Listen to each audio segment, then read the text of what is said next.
Okay, well, thanks for the introduction. I appreciate that. I also appreciate this is a Sunday morning, and generally people have better things to do on a Sunday morning. So, you know, the fact you're here means you have questions and there are concerns, and you know, I hope we can, you know, help address some of those.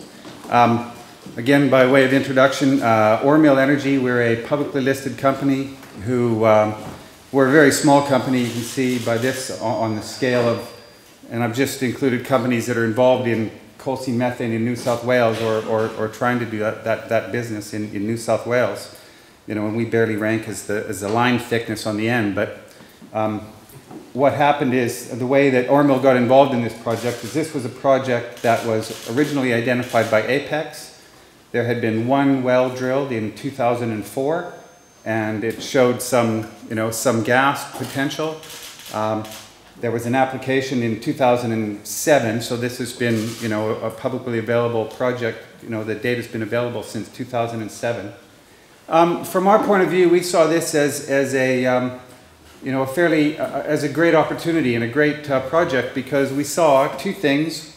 One is you know, a great demand for energy in New South Wales, where New South Wales uses more energy than, you know, any other state. Plus, there is very little indigenous energy except for coal, which was the other part of why we thought this was a great project and why we got involved in it.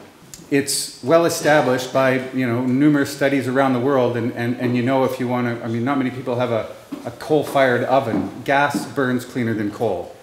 So we have, there was a report commissioned by GE not that long ago, this is about a year old, by a company called Vivid Economics, and their one blanket conclusion from one organization summed it up as Australia is the worst polluter of carbon dioxide in the world on a per capita basis.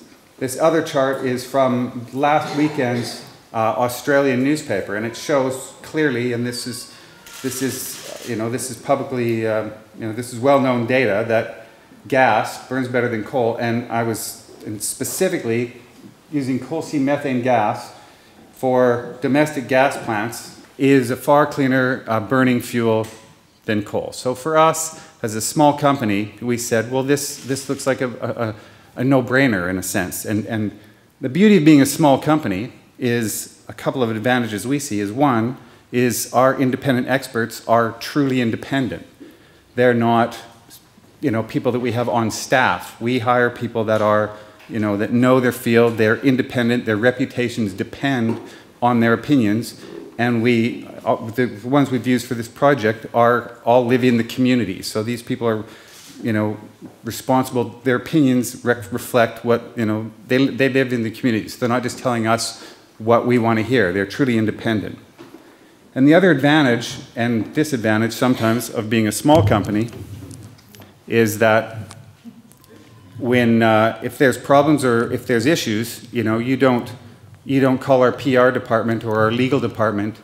You know, you can call me or, you know, send an email directly to, you know, the people that run the company. And in our case, the buck stops with me.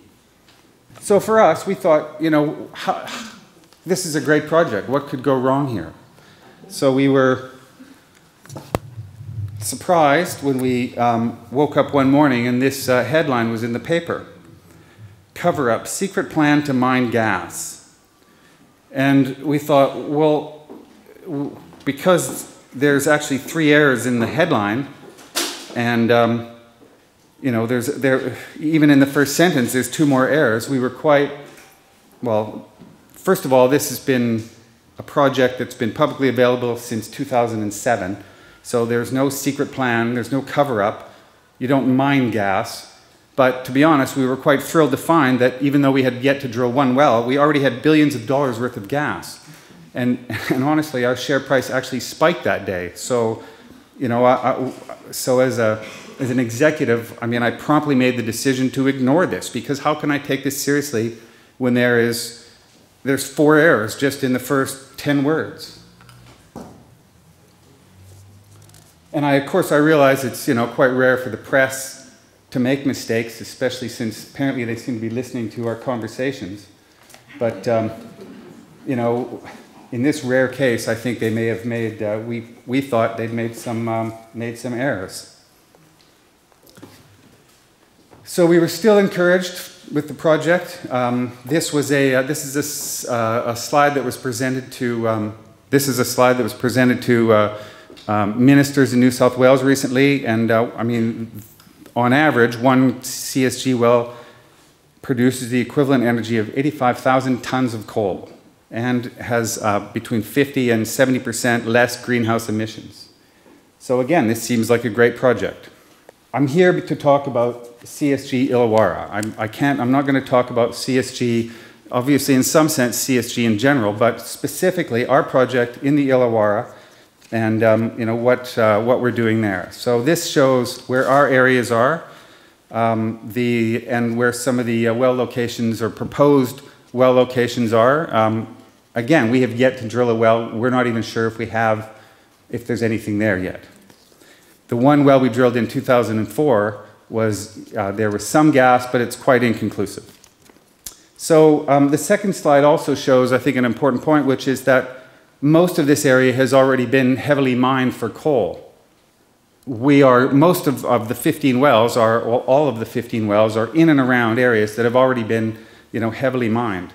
And the Illawarra coal mining has been going on for over 100 years. This is a close-up of the area, of some of the areas. And one thing that struck me is I read these, I've been reading these, and I've been looking at the website, and I'm kind of confused sometimes about the information that we seem to be feeding out never seems to be coming back. Now, but for me, a common sense view of this is we have a coal seam, and the coal seam contains coal, gas, and water. Now, for 100 years, we've been taking this coal seam, stripping out the coal, the gas, and the water, and in all these areas around the Illawarra, I mean, all this has been heavily mined for 100 years. So what happens to that gas? Well, that gas goes into the atmosphere. It hasn't been captured for the most part.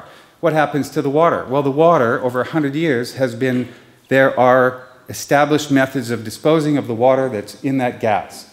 So what are we proposing to do? We're proposing to go to seams, these same seams that are too deep to mine and too expensive to mine, and we're going down there, we're drilling a hole, and we're capturing the gas, we're not releasing it to the atmosphere, and we're producing the same water that's come from all these millions of tons of coal that have already been mined, and we're disposing of it in similar ways, in the same ways, well-established ways. So again, we were, honestly confused about, okay, if we're actually taking less things out of the ground, how can it all of a sudden be worse? So when we started doing our research in the area, and this was a data collection process, we found that, in this area, there's been over 10,000 boreholes already drilled. In the South Sydney Basin, there's been about 3,000 boreholes already drilled for water, for coal exploration, and some for CBM, and also for conventional oil and gas. This data is, anyway, so this is the feedback we've recently gotten from the DPI, and we already know this. There's no difference between the 3 wells that we're proposing and most of the 3,000 wells that have already been drilled in the area. The main differences are we are going after a different resource. We're just capturing the coal. We're just trying to capture the gas. We're not ripping out the coal. We're just trying to capture the gas. The second point is that we're under, because of all the because it's a newer industry than coal mining, which is well established, and they've had thousands of community meetings and people understand it a lot better. There seems to be not that much, people aren't protesting and wearing stop coal mining because it's already been going on for 100 years. So, well, okay, I'll give you that one. No, anyway, So anyway, so what we're saying is the holes that we're planning to drill are no different than many of the holes that have already been drilled, except we're under a lot closer scrutiny as well. 2 minutes? Okay, so I'll just quickly talk about probably a couple of the main issues. One are the water management. That's an issue because we're drilling the wells the same way that have already been drilled for, for these 3,000 wells. The water management issues are well handled. The second is there are no aquifers in the area. So still within the website and here we talk about water aquifer contamination. There are no aquifers. So we can't contaminate something that isn't there. So we're not, anyway. Tom, take an extra minute or two. This is important.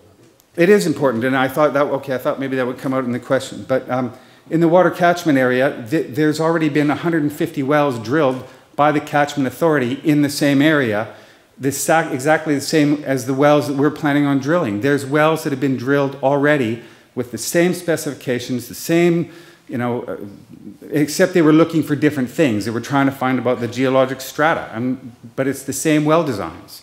So the wells have already been drilled there, the procedures are already in place, and the catchment isn't worried about their own wells or other people's wells. It's because this is a new industry, but it's a new industry, but not a new technology for drilling.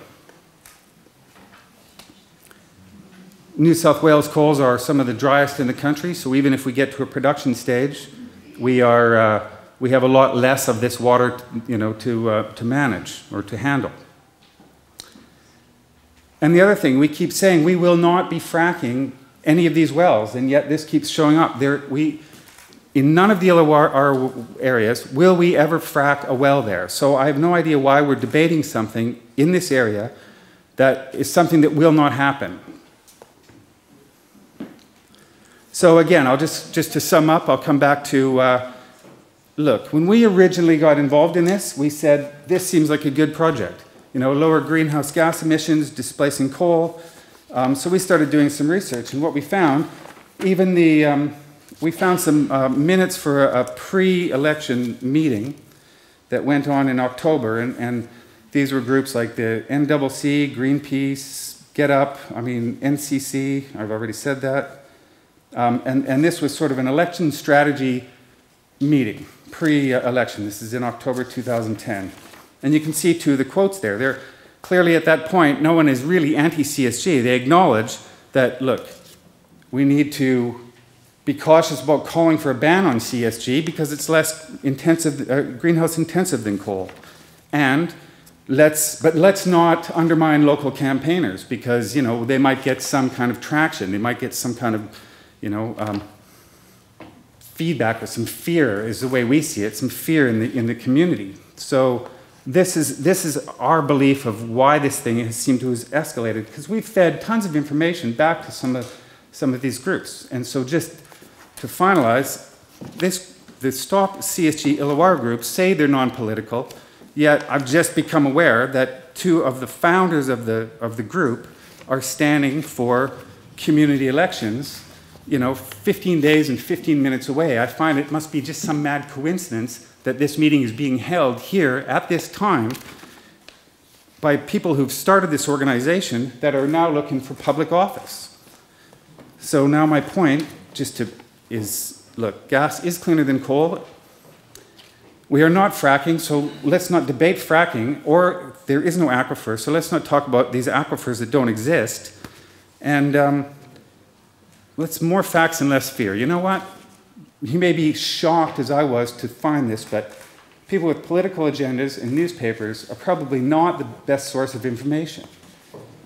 And people who have a vested economic interest are probably not the best source of information. Do your own homework, but don't just read things that are shoved down your throat. This petition, I can go by item on this petition, but my view is now well known, and I'm happy to address some of these questions, and I'm sure there'll be some. So thank you.